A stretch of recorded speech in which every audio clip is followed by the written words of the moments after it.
Today, I'm going to talk about how Robert Mugabe is to blame for the low development in Zimbabwe.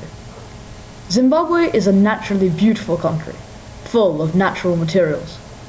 It has been dubbed the breadbasket of Africa due to its plentiful natural resources. And yet, its HDI stands at 0.38.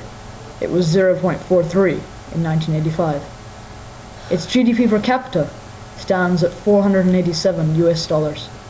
In 1980, it stood at 950 US dollars. Its life expectancy at birth is 50. In 1985, that was 62. Zimbabwe is clearly a state that has slid majorly in development since the mid-80s. In 1987, Robert Mugabe was elected president.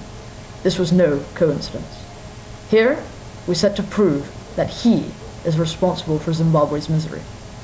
Mugabe came to power after the long Rhodesian Bush War, when the voters were filled with anti-white sentiment, and Mugabe had been the main driving force behind the deposition of Ian Smith, the Prime Minister of the previous white minority government. At first, Mugabe was quite successful. During the 1980s, Zimbabwe's economy generally showed strong growth. Infant mortality decreased, and average life expectancy increased by 8 years in a matter of 10 years. However, things soon began to change. Mugabe began to seize private property, thus sending a deafening warning to local and foreign investors alike to not put their money in Zimbabwe. He also introduced radical policies. He fixed the price of petrol at below what it costed to import, and so caused hyperinflation. Hence, Zimbabweans are now much poorer than they were before independence. In addition, although most of his people would love to get rid of Mugabe, they have not been able to, because he rigs elections to keep himself in power. He gives orders and expects them to be obeyed. He regards his opponents as enemies to be crushed. The details of how his people earn their daily bowl of maize porridge do not interest him in the slightest.